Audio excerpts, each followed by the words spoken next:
Okay, in the second part of our corporate strategy video, we're going to take a look at issues of corporate parenting, as we mentioned before. So corporate parenting, we've already looked at growth strategies, diversification, vertical integration. Now we'll take a look specifically at to what extent a company, an organization can be a good parent to a series of different business units. And what does that mean? And we'll also look at some of the traditional matrices that we use to manage a collection of business units. Should we invest? Should we divest certain business units? That should do it for video 2. The third video will look at strategic alliances. So let's go right into this second video of corporate strategy. So the first issue we want to look at is the question of corporate parenting, and we saw the example of Thomas Cook, where we had a large company, we had a parent, and they were probably managing a series of different business units.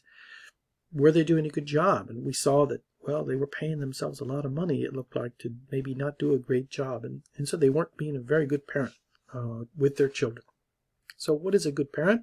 What's a bad parent? And what are some different roles parents can play in large, diversified organizations?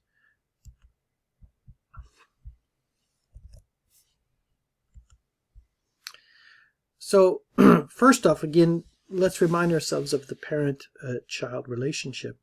The parent organization is here, and we have a series of different business activities or strategic business units, and each of them have their own activity. And the question we're asking now is, to what extent this parent is adding value to these different activities? To what extent this parent can actually make sense of all of this and make it such that 1 + 1 is greater than 2? Are we adding value at all or not? And if you're not adding value, if you're a parent and you've got these business activities down here and you know what, you're not doing your job, well, you're going to expose yourself to other companies that are outside the market that are going to say, ooh, I'd like to come in and take over maybe business activity too from this bad parent. And they can do a forced buyout. They can come in and take away your company. They can, especially if it's a publicly traded company, you're going to be attracting better parents to come and do your job for you. So, what's a good parent? What does it mean to be a good parent? First would be a question of your ability to create a vision and inspire all these different parts of the organization to work as a team to provide a sense of what it means to be together. And that's a very important part of being a parent. We have large organizations today where the parent, sometimes the CEO, plays a very important part in what's going on. Elon Musk, for example, plays a key role in this envisioning process. The parent can create and facilitate synergies. Sometimes we know that cooperation can exist between different business units, and this exists because it's facilitated. It's not automatic. Cooperation is very difficult in business units, and so good parents create reward systems and structures to facilitate cooperation and develop these synergies. It has to be managed. Third, value-adding role of the parent is to provide learning and coaching opportunities for business units. Business units can learn from each other, and a good parent will help its different business units learn from experience of other business units. Learning across the organization is an obvious way to do that. A good parent also provides value-adding central services. For example, financial capital for investment by the children. Shared common services that we can put into common across the business units, thus decreasing cost of each business unit. Provide an opportunity for internal transfers of human resources. We can move people around from one organization to the other centrally because we know of what's needed across the organization, and we can improve employee motivation in this manner. And lastly, an intervening role by a value-adding parent. We can go in, we can look, we can challenge the way things are doing, the company is doing certain things, we can monitor, we can reward behaviors in each of these various business units. We're not standing apart from the business unit. We can actually intervene, get involved, and try to improve performance of each of the business units. So this would be the role of a good parent. Well, what about a bad parent?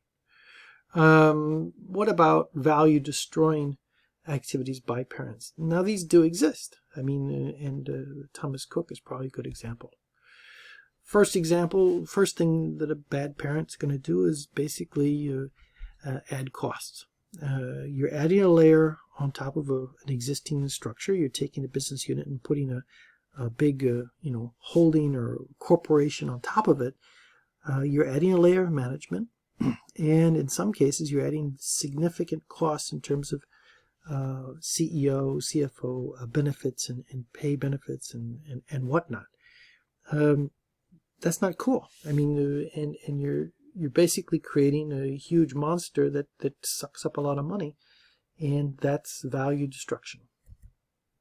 Secondly, sometimes parent organizations like putting on red tape, putting on rules, putting on a whole bunch of things that are required to get things that can be done really easily locally on the ground. Companies often complain about this, that they'll say, hey, look, I've got my customer, they're right in front of me, I can solve their problem right away locally, but I've got to go through certain channels and get everything approved through the head office before I can react. This decreases value. The customer will become upset. The employee will become upset because they're trying to serve the customer. Basically, it's a lose-lose, and too much red tape can basically detract from the real role of a company, and that is adding value. Another value-destroying action would be that of hiding weak performers. Sometimes you can have a company made up of many business units. One business unit is maybe underperforming, and because we're a big organization, because we have multiple business units, if the head of this large organization says, well, we're going to hide the weak performers, we're going to basically, we have a lot of numbers out there, and one business unit can make a lot of money, the other one's losing, we're not going to be really picky on this one business unit, maybe that's not making a lot of money, because the other one's covering with superior benefits and superior profits.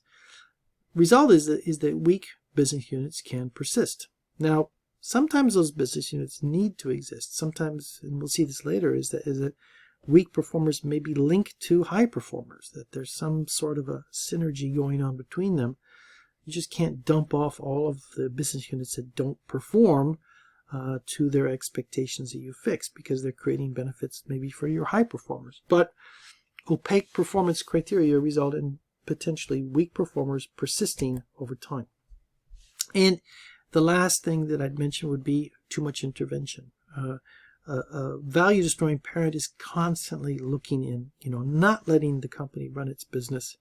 They're basically, getting too much involved, and this can result in some bad behaviors on behalf of the companies themselves. And primarily, they'll be looking at their unit performance. They'll be looking to please the parent.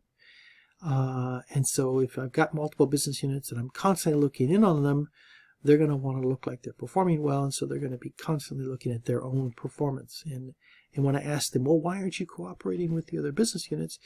Well, it's because I'm looking in on them all the time, and I'm looking at their performance, and they see it, and so they start focusing a lot on their own business unit performance and not on cooperation.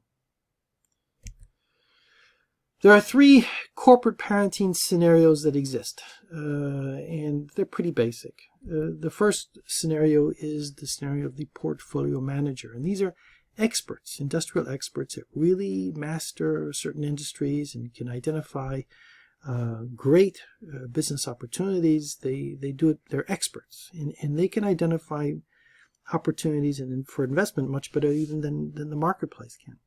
So portfolio manager is a role or a scenario where the parent basically is investing and divesting in business units because they can make a significant return on their investment. What do these people do? Well, again, they're looking for financial targets. They're imposing financial targets on these different activities. They're not involved a lot with the day-to-day operations. They're investing. They're bringing a company into the organization. They're fixing financial targets for it. And they're hopefully making profit by doing so. And a company that doesn't meet its financial performance is, let go. It's divested. These portfolio managers are not really very interested in the relatedness of the different businesses. They're just looking at the bottom line.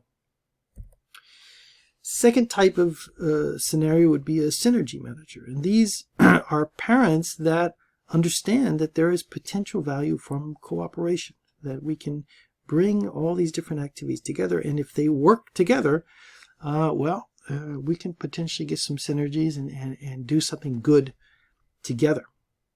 And so their focus is on managing these synergies. They're providing a common vision, a common purpose, things we spoke of before, and they're hopefully getting people to work together and cooperate or collaborate. Be careful. One, there's a lot of cost to this. Managing synergies is tough to do. It involves a lot of management activities. It involves a lot of change of reward structures. It's not as easy as one thinks. The second would be that business units have a hard time getting out of the self-interest mindset. If they think that their survival depends on their own performance and not on the performance of the entire group of business units, they will continue to focus on their own performance. So synergy managers really need to look at how reward structures are defined, how managers are rewarded. If they're rewarded for their business unit profit or margin, well, managers are just like everybody else. They're going to focus on what you tell them to focus on. And if it's on my own business unit performance, then I will look at my own business unit performance. And I won't cooperate much with other business units. And also, as I mentioned before, be very, very careful of illusory synergies. Synergies are often claimed, but really, really difficult to create in reality. The last role we see is the parental developer. And this is basically the role of the parent coming in and saying, what can I bring to the different business units that are out there? How can I help them grow? How can I nourish them and make them become great companies? I'm bringing my capabilities, my resources as a parent to these different business units. So I'm transferring down to the business units my value, my resources that I'm bringing. I'm providing central services. I'm providing capital. I'm bringing each of them some potential value. So we can see it's less interested in cooperation and more interested in this idea of the parent giving something to each child. Number one, focus on what is your value added. What's your value added? Are you making sure you have a value added? And what are you bringing to all these companies should be your focus. And secondly, if you're not bringing value added to a particular business unit, if the business unit is really performing really well and you know what, the parent doesn't bring it much and it's doing really well, well, that's not really in your strategy. And if that's the case and you're not adding value to this jewel that's out there, then you should probably divest it and sell it off. I mean, that's not part of your strategy as a parental developer. Now, what we'll do is we'll take a quick look at some of the various portfolio management matrices that exist. And so again, we're looking at a corporation that has a series of business units, and we're trying to manage this collection of business units as best as possible. Where do we invest our money? Where do we divest certain business units? Where do we grow? Where do we stop growing? How do we do it? And we're going to look at two particular matrices that have been developed over time that help corporations manage their BU strategies. Well, the first thing we got to do is get our hands around what we mean by a portfolio. And I guess the simplest way I can tell you to do that is to look at yourselves. Okay? There's an old rule in portfolio management. If you're investing in stocks and savings accounts and whatnot, is, well, you know what? You should have, if you're a young person, a large percent of your investment in stocks. They're high risk, they're high return, but you're going to hold them for a long period of time, so go for it. So if you're 20 years old, the rule of thumb is you take 100, you subtract your age, and that remainder, which in this case would be 80% should be invested in stocks if you're 20 years old, and the rest maybe in low-risk savings account or stuff like that. So the first question we have in any matrix that we're going to be using, we're creating, is going to help us define this balance. What's the balance we want? Is it, in this case, 80-20, 50-50? What type of balance do we want to have in our portfolio of businesses? The second would be the attractiveness. How attractive are the different businesses in the portfolio? It helps us define attractiveness. So here, if I've defined my 80% and 20%, now I'm going to ask specifically, well, is Corporation 1 attractive? Is Corporation 2 attractive as an investment in my portfolio? Are they doing a good job? And finally, we'll ask, how well do we all fit together?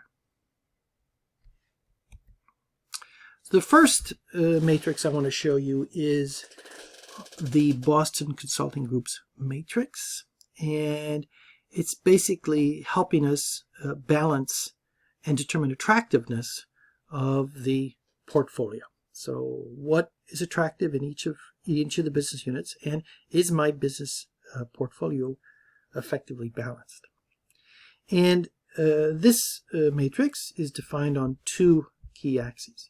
That of market share, so what share of the market does this company have, and is the market that the company is in growing or not? So high and low growth and high and low market share. So let's go around this, and you probably may have heard of these different roles before.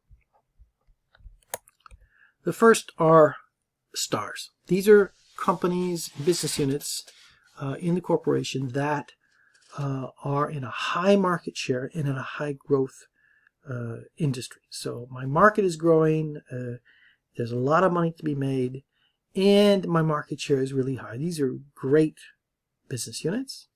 There's a lot of benefits to be made, but to grow with the market and to grab that market share, we have to continue to invest in these stars. If we don't invest in them, they won't continue to grow with the market, and they won't be able to maintain their market share.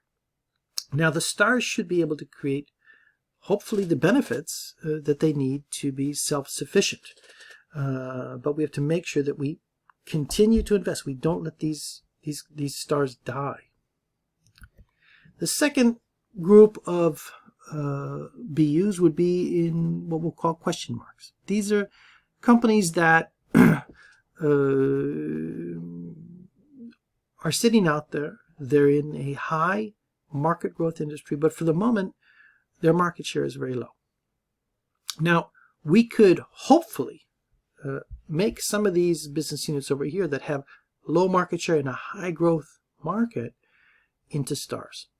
We can move them over to this category over here, but that will require investment. Okay, and a lot of these question marks, and we can see they're low performers in a high growth market. Some of them may not work. Some of these are not good investments. So we usually end up financing many and investing in many question marks, knowing that some of them will fail, but some will succeed. So we want to move them over here. We're going to identify our question marks and invest in a series of them, knowing that, well, some will succeed in becoming stars. Next, we've got our cash cows. So cash cows are companies and organizations that are in have a high market share. So they have a significant market share of revenue, but are in a low growth market. So we basically, and this is probably what's happened, is that we had a star company. It has a high market share, and the growth is very high. They developed a brand. People like their product. The market growth decreased, so the market started to slow down. And because they've got this brand value here, well, the existing clients, the clients that are still in this mature market now, stick with this company. So it's a mature market. I've got a brand that works, and I can beat all of the other competitors. This is a really nice position to be in. It was probably a past star. The market is probably mature. And now I'm just making a lot of money because I'm the preferred provider, if you will, in a mature market. I don't need to make investments in this cash cow. Okay, it's there. The market's not growing. I don't have to catch up. I've established my position. I just got to make sure I don't lose that position. So there's some investments to be made, but not huge. And there are high profits here. Okay, so this is a real cash cow. And lastly, we've got the dogs. The dogs are businesses that have a low market share, and maybe in a mature or declining industry or market. So this is, if I invest money in this, it's just a cash drain. I mean, this is going to cost me money. The market is very low, maybe dying market. The market share is very low. I'm a small player. This is just costing me money. And the strategy here is, well, do I divest? Do I close? And again, it's a tough question because there may be links between these. This dog may be providing something to a star over here or to the cash cow. So it's not a simple divest or not decision. You've got to look into this. Now, other issues we have to consider when we look at the BCG matrix are, well, one, the cash cow should not hoard their profits. This company over here, my cash cow, wow, they're making high profits. And if we just keep the profits here, we're not benefiting from the profits to finance stars, to finance potential question marks to move into stars. So we can't have them hoarding their profits there. They don't make sense keeping all the profit there. The profit has to be used elsewhere. They don't need that much money to invest and to grow. It's a declining market or a mature market. Market share, when you build this matrix, market share depends on how you define the market. And you may have business units that want to overstate their market share, because market share is defined on depends on how you define the market, how you define your product and your service.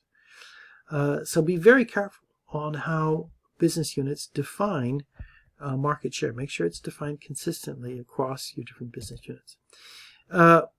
Another criticism that comes up about this is that, okay, we're using our cash cows here to finance our question marks and our stars, to create new stars, to make sure the stars grow.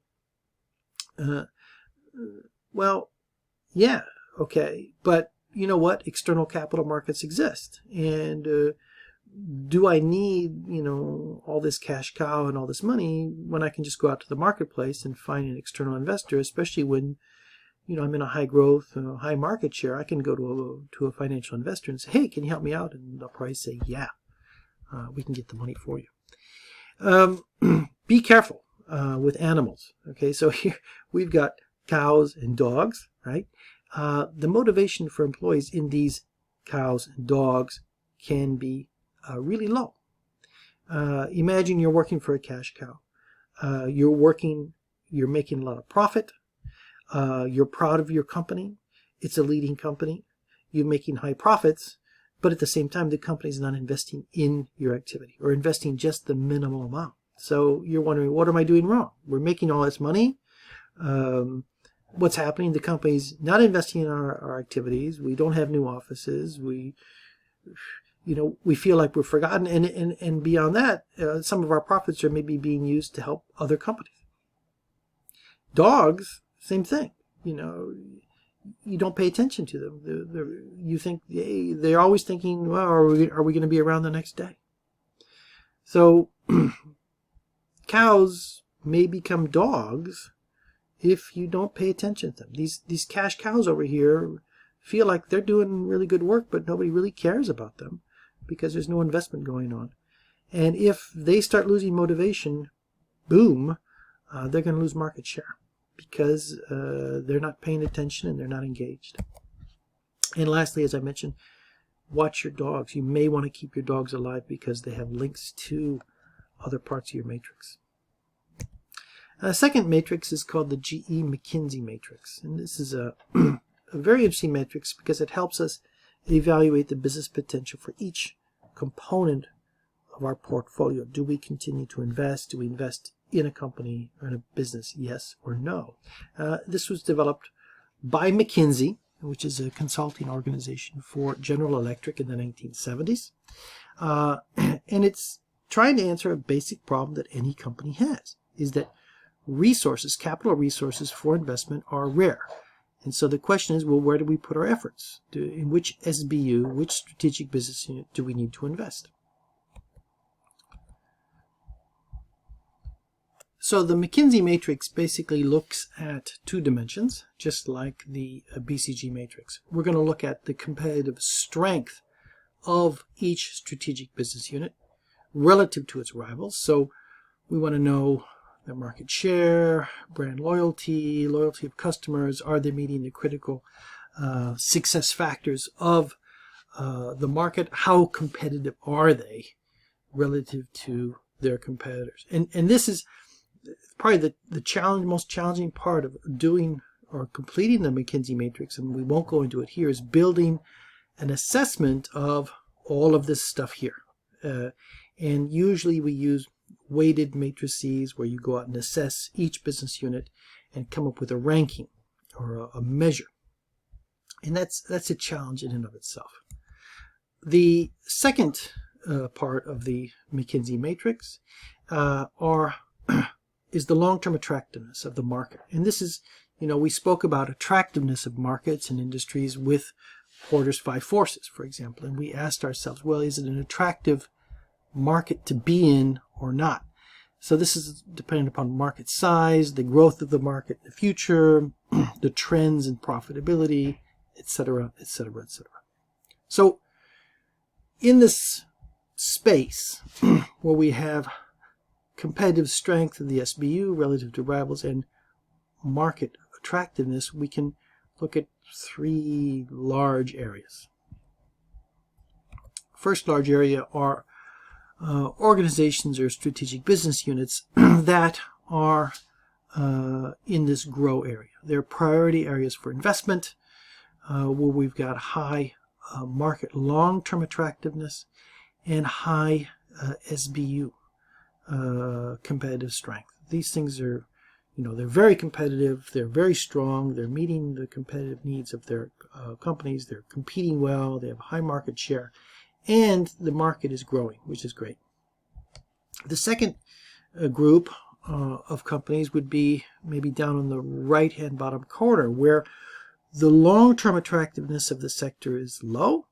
So it may be an industry in a market that, hey, this doesn't look that great. Maybe we shouldn't be here anymore. And we have business units that, don't have competitive strength relative to their rivals. So we may want to be focusing on harvesting these things or investing just enough to keep them operating or maybe get rid of them. And lastly, we've got companies that are in holding pattern, where we're neither up on the left or neither on the right. We can invest in them and get them to maybe become more competitive and get into the green region. But we want to focus primarily on the grow components of our portfolio. And when we do this, we come up with these 9 boxes. And these are the 9 boxes that basically we try to position our companies in, our business units, pardon me, when we do this assessment. So let's say we've got a situation like this. We've got 4 business units, and each of these circles represents, the size of the circle represents the market potential, and the size of the pie here, the blue part, represents my market share. So here I've got 2 big markets. This is the size of the market, and this is my market share. So here I've got a pretty good market share here. Here I've got about 25%. Here I've got 2 other business units. This one is a small market, and I've got a small market share. And this one, I've got a small market or medium-sized market, and I've got about a 50% market share, which is pretty good. And the question is, what do you do? What do you do with these businesses? Well, obviously here things are very well. I'm going to continue probably to invest in this company. It's in a large market. I've got a good market share. This merits good growth. Here I've got a company that's in a large market. I've got a small, relatively small market share relative to this one. I may want to say, hey, look, let's invest and let's pull this into this green zone here. Let's make it more competitive to take advantage of this long-term attractiveness. So we want to move it maybe over here, invest, and grow the market share here, because we're going to increase its competitive strength. Here I've got a business that's doing pretty well. I've got a good market share. The long-term attractiveness is medium, so I'll do the minimum probably necessary. Here is a good candidate for divestment unless, as I said before, we have some potential links. We have links between our high performers and high growth market, high competitive strength. But does it depend on somehow maybe a small company making a small market share? Does it depend on this company here? And so if we jettison this company down here, if we divest it, we're going to impact one of our probably most important businesses that we've got. So we can be really, really, really, really careful.